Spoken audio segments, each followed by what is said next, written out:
Today I'm working on a 2012 Volkswagen Passat. Came in, no real drivability concern, but the engine light was on.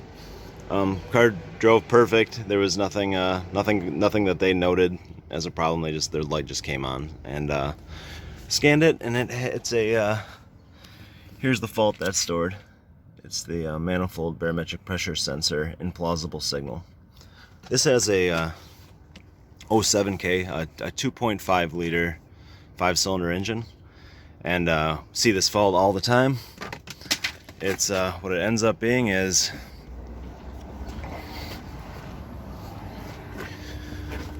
the throttle body needs to be cleaned.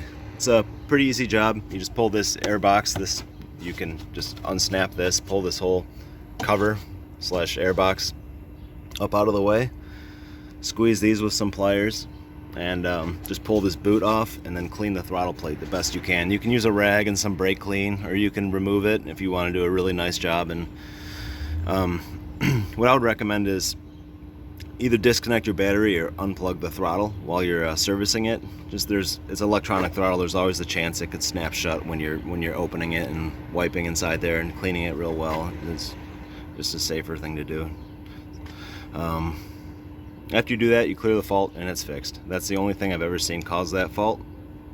The reason it happens is just the way the engine breathes. It recirculates oily crankcase vapors back into this air boot and shoves it back into the engine again. So it ends up coking up the throttle body. Not a hard fix.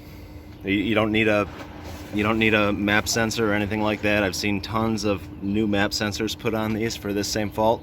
It's not going to fix it. You just need to clean your throttle. There's actually a technical service bulletin that Volkswagen wrote about this problem. So